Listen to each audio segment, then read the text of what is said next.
Welcome back guys. अभी मैं video upload कर रहा हूँ करीबन 2 से 3 महीने के बाद। आई नो मैं कंसिस्टेंट नहीं हूँ पिछले कुछ टाइम से, बिकॉज थोड़े फैमिली इश्यूज़ चल रहे थे। तो I am back in Mumbai. आज मैं जो वीडियो बना रहा हूँ रिलेटेड है कि हम बाइक से एक अच्छा माइलेज कैसे गेन कर सकते हैं। तो ये कुछ क्वेश्चंस जो मुझे पूछे गए, ये उनमें से एक क्वेश्चन था जिसके ऊपर मैं अभी वीडियो बना रहा हूँ। अगर आपको कोई भी टॉपिक पे अगर वीडियो चाहिए जो मैं बनाऊँ तो आप कमेंट बॉक्स में लिखो। कमेंट में मत लिखना, एक्चुअली मुझे आप इंस्टाग्राम पे फॉलो कर वहाँ पे भेजना है, बिकॉज अभी वीडियोस इतने सारे हो गए और इतने सारे कमेंट आ जाते हैं कि मेरे लिए थोड़ा सा मुश्किल हो गया है ट्रैकिंग करना कि किसने क्या क्वेश्चन पूछा है। इंस्टाग्राम पे आई कैन ईजिली ट्रैक। सो आप अगर आपको कोई भी क्वेरीज रहेंगी तो आप मुझे एक्चुअली वहाँ पे पूछें तो उसका जवाब मैं ज़रूर दूंगा। तो चलिए फिर आज का वीडियो फिर स्टार्ट करते हैं।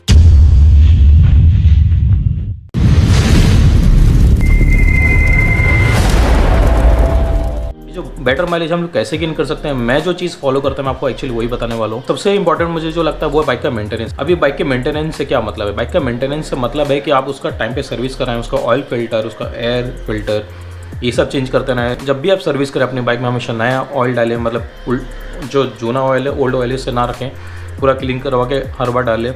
अगर आपको पता होना चाहिए आपकी बाइक का जो इंजन ऑयल है वो कितना किलोमीटर तक चल सकता है। सपोज यूजुअली 3000 किलोमीटर पे यूजुअली सब लोग चेंज कर देते हैं। मान लो अगर आपकी बाइक चल नहीं रही है, कुछ टाइम से खड़ी है, लेकिन अभी 4-5 महीने हो गए, लेकिन आप डिस्टेंस कवर नहीं किए, लेकिन टाइम काफ़ी ज़्यादा हो गया, तो वो केस में भी आपको इंजन ऑयल चेंज कर लेना चाहिए। आपको स्पार्क प्लग भी चेंज करना चाहिए, क्योंकि स्पार्क प्लग के काफ़ी कार्बन जमा हो जाता है। या तो आप उसे साफ़ करते रहो या उसे क्लीन करते रहो। अगर वो ख़राब हो रहा है तो यूजुअली साल भर के अंदर वो ख़राब हो ही जाता है, ऑलमोस्ट ख़राब हो जाता है, तो आपको वो चेंज कर लेना चाहिए। उसके अलावा जो ब्रेक ऑयल होता है, जो डिस्क ब्रेकिंग में यूज़ होता है, वो भी 1 साल तक की उसका लाइफ होती है। उसके बाद यूजुअली हमें चेंज कर लेना चाहिए। तो ऐसी छोटी छोटी चीज़ें अगर हम उनका ध्यान रखेंगे तो बाइक एक अच्छी कंडीशन में रहेगी, तो वो आपको एक अच्छा परफॉर्मेंस प्लस एक अच्छा माइलेज दे सकती है। दूसरा इंपॉर्टेंट फैक्टर है राइडिंग स्टाइल। आप बाइक किस तरीके से चला रहे हैं, बाइक जिस तरीके से चलाई जाती है वो भी एक फैक्टर है जो आपको एक अच्छा माइलेज दे सकता है या फिर आपको बेकार माइलेज दे सकता है। आप कितना रफ चला रहे हैं, कितना अच्छे चला रहे हैं, वो भी एक मैटर करता है। Plus at the same time जो इंजन का लाइफ है वो भी आपके राइडिंग स्टाइल पे काफ़ी डिपेंड करता है। दूसरा, आपको कोल्ड स्टार्ट करना चाहिए जब भी आप सुबह गाड़ी चलाएं, सुबह या 8 या 10 घंटे के बाद जब इंजन ठंडा रहता है एकदम इंजन ऑयल, तभी आप कभी बाइक को एकदम निकाल के स्ट्रेट लेके ना जाएं। उससे थोड़ा सा वार्म होने दें, 2 से 3 मिनट के लिए छोड़ दें चालू करके, तो इतना टाइम में इंजन ऑयल वार्म हो जाता है और वो इंजन में प्रॉपर्ली सर्कुलेट करने लगता है। तो आपको वो करना चाहिए। उसके बाद आपको कभी भी इंजन को ज़्यादा हाई रेव नहीं करना चाहिए। हाई रेव से मेरा मतलब क्या है, देखो फॉर एग्जांपल मैं 40 की स्पीड पकड़ के चलता हूँ। मुझे जो 40 की स्पीड है वो सेकंड गियर में भी मिल सकती है, और मुझे वो 40 की स्पीड जो है 5th गियर में भी मिल सकती है। 5th या टॉप गियर जो भी बाइक का रहेगा उसमें भी मिल सकती है। तो इससे भी इंजन के ऊपर काफ़ी कम लोड आता है, प्लस जो फ्यूल है वो कम बर्न होता है और आपको एक अच्छा माइलेज मिल जाता है। आपको हार्ड ब्रेकिंग नहीं करनी है। कुछ लोगों की आदत होती है कि बाइक को एक हार्डली रेव करेंगे और एक टाइम के बाद आगे जब रुकना होता है फिर से वापस से ब्रेक मारते हैं, जबकि उधर ही रुक जाते हैं। जबकि एक बंदा एकदम स्लो एक कांस्टेंट स्पीड में आ रहा है और वो भी उसी बंदा उसी टाइम पे ऑलमोस्ट वहाँ पे रीच कर रहा है, तो फ़र्क नहीं रह जाता। लेकिन आप जस्ट आँख बंद करके आपको हीरोगिरी दिखानी तो एक अलग बात है। आपकी गियर शिफ्टिंग भी बहुत इंपॉर्टेंट है। जब आप बाइक चला रहे हो तो आप जब गियर चेंज कर रहे हो, आप क्या कर रहे हो, 6 से 7,000 RPM पे जाके गियर चेंज कर रहे हो, या फिर या 3 या 4,000 RPM पे गियर चेंज कर रहे हो, ये बहुत मैटर करता है। ठीक है, यूजुअली मैं 3 से 4,000 RPM के बीच में गियर चेंज कर लेता हूँ। या फर्स्ट गियर जो है मैं थोड़ा जल्दी भी कर लेता हूँ कि 2,000 RPM के आसपास, because first gear usually pickup लेने में ज़्यादा यूज़ होता है, उसका सच मेजर कुछ यूज़ नहीं होता। या फिर किधर टॉर्क जहाँ में ज़्यादा चाहिए, हम फर्स्ट गियर का सबसे ज़्यादा इंपॉर्टेंस वहाँ पे होती है। तो जब आपको एक छोटी सी स्पीड मिल जाता है तभी आप गियर चेंज कर सकते हैं, सेकंड या थर्ड में जा सकते हैं। तो usually on a general basis 3000 से 4000 RPM के बीच में ये एक अच्छा रेंज है गियर चेंज करने के लिए। आपको बाइक की स्पीड ना ग्रेजुअली बढ़ानी चाहिए, एकदम हाई रैप करके नहीं बढ़ानी चाहिए। मान लो आप 20 की स्पीड पे चल रहे हैं, देन आपने हाई रैप किया, डायरेक्ट 30, 40, 50 ऐसे नहीं जाना चाहिए। आपको बाइक की स्पीड ग्रेजुअली बढ़ानी, जैसे 20 हो गया, आप 20 पे 21, 22, 23, 24, 26, 27, 29 direct, then also it is fine. जितना ज़्यादा स्पीड आप ज़्यादा रैप करेंगे उतना ज़्यादा जो फ्यूल है वो इंजन के अंदर ज़्यादा जाएगा और वहाँ पे बर्न होएगा। फ्यूल ज़्यादा बर्न हो रहा है, ओबियसली आपका एवरेज गिर जाएगा। प्रॉपर लोड जो आपको समझ में आना चाहिए कि एक्चुअली बाइक मेरा कितना लोड हैंडल कर सकती है। अगर आप बाइक का मैनुअल ओपन करेंगे तो उसके अंदर मैनुअल में लिखा रहता है कि ये बाइक सिर्फ इतना वेट हैंडल कर सकती है, फिर मतलब ये वेट इसके लिए सही है, इससे ज़्यादा वेट इसके ऊपर नहीं डालना चाहिए हमें। तो आप उसको वही फॉलो कर सकते हैं। मतलब अननेसेसरी वेट उसके ऊपर बढ़ा देते हैं तो गाड़ी पे लोड ज़्यादा आता है, प्लस गाड़ी पे लोड आ रहा है तो इंजन को बाइक को उठाने के लिए भी ज़्यादा पावर लगती है, प्लस ऑब्वियसली वो सही नहीं है। वो इंजन की कैपेसिटी के बाहर हो जाता है एक्चुअली, तो वो आपको वो नहीं करना चाहिए। अब करते हैं पेट्रोल की बात। अभी पेट्रोल अगर आपने डाला है गाड़ी में तो आपको सबसे पहले तो मॉडलिंग एंड टाइम पेट्रोल डालना चाहिए, आफ्टर रन में नहीं डालना चाहिए। वो जितना मुझे पता है पेट्रोल गर्म होने के बाद एक्सपांड होने लगता है और वो कम जगह ज़्यादा जगह में कम पेट्रोल एडजस्ट करता है खुद को। तो इसी वजह से अगर आप दोपहर में पेट्रोल डालते हो अगर अपनी गाड़ी में तो 1 लीटर में कम पेट्रोल आता है एज़ कम्पेयर टू अगर आप सुबह या शाम को डालते हो, क्योंकि उस टाइम पे क्लाइमेट ठंडा रहता है। दूसरी इंपॉर्टेंट चीज़, अगर आप बाइक को आपने स्टार्ट की और आप डायरेक्ट सनलाइट के नीचे खड़ी है तो जैसे जैसे सनलाइट पड़ती है तो बाइक की जो टंकी गर्म होती है तो पेट्रोल वेपोरेट होने लगता है, भाप बन के उड़ने लगता है, तो जो भी मतलब पेट्रोल को नुकसान होता है। प्लस कलर भी फेड होता है गाड़ी का, वो एक अलग इशू है, लेकिन नुकसान तो है भाई।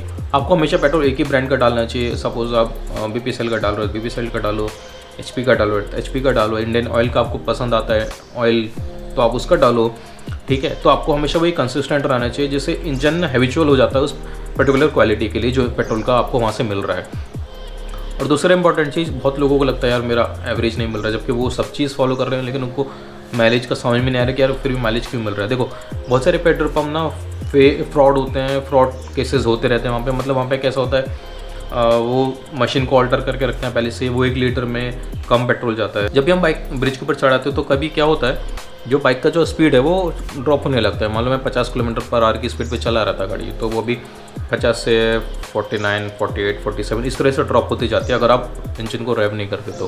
क्योंकि हमारी बाइक ग्रेविटी के अगेंस्ट काम कर रही है तो इंजन को ऑलरेडी एक्स्ट्रा काम करना पड़ रहा है ग्रेविटी के अगेंस्ट जाने के लिए। उसके बाद लोग क्या करते हैं, उसके बाद भी इंजन को रेव करते रहते हैं, मतलब क्योंकि उन्हें लगता है कि इंजन स्पीड ड्रॉप हो गई तो बढ़ा लो, स्पीड बढ़ाने के लिए वो रेव करते हैं, जो कि रॉन्ग है, वो नहीं करना चाहिए।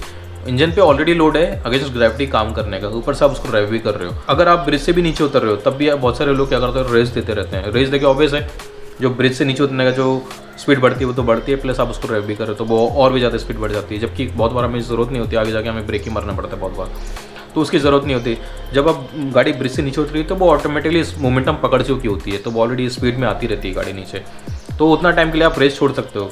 जब आपको लगे कि हाँ भी स्पीड कम हो गई है, नीचे ब्रिज के नीचे उतर गई है, फिर उतरने वाली ख़त्म होने वाला है ब्रिज, लेकिन इस बाइक की स्पीड ड्रॉप हो गई है, तब आप उसको रेव करो, उसके पहले तो रेव करने की ज़रूरत नहीं है। तो मतलब ये छोटी छोटी चीज़ें हैं जहाँ पे आप अपनी बाइक का जो माइलेज बढ़ा सकते हो। फिर बहुत लोग ना टायर में एयर प्रेशर भी प्रॉपर नहीं रखते हैं। जो बाइक है उसके बाजू में आपको बॉक्स में दिखता है कि बाइक का एक्चुअली एयर प्रेशर इस बाइक के लिए टायर में जो है उनमें कितना होना चाहिए। तो बहुत लोग क्या करते हैं हवा डालते हैं, उसके बाद 1 या 2 हफ्ते तो फिर भूल जाते हैं, कभी कभी 2-3 हफ्ते भूल जाता है। जब तक टायर एकदम फ्लैट नहीं दिखता ना तब तक वापस हवा नहीं डालते।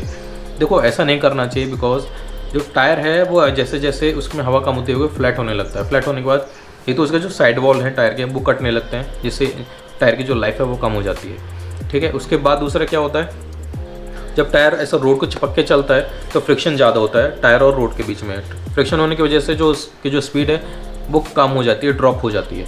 तो आप फिर क्या करते हो, उसको इंजन को और रेव करते हो क्योंकि आपको स्पीड पकड़नी है।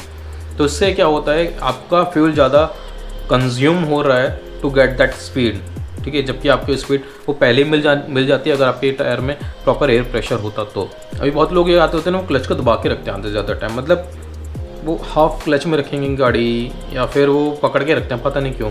वो रेस देते रहेंगे, जब आप रेस दे रहे हो तो आपको क्लच दबाने की क्या ज़रूरत है। क्लच का पर्पस होता है इंजन को फ्री करना उस पर्टिकुलर गियर से। जब आप क्लच को दबाते हैं तो इंजन फ्री हो जाता है, राइट। जो गियर का जो इफेक्ट है वो इंजन पे नहीं रहता है कि इंजन एकदम फ्री होकर चलने लगता है, और तभी हमें गियर चेंज करना चाहिए, जो कि ऐसा नहीं करना चाहिए, वो जो कि गलत है। उससे क्या होता है, क्लच प्लेट जल्दी जल्दी ख़राब होने लगती हैं। बहुत सारे लोग जो ट्रैफिक में ना अननेसेसरीली गियर शिफ्टिंग करते हैं, ठीक है। मान के चलते हैं हम लोग बाइक चला रहे हो, अभी मुझे पता है मैं एक फर्स्ट या सेकंड गियर के ऊपर मैं जा ही नहीं पाऊंगा क्योंकि ट्रैफिक ही इतना है।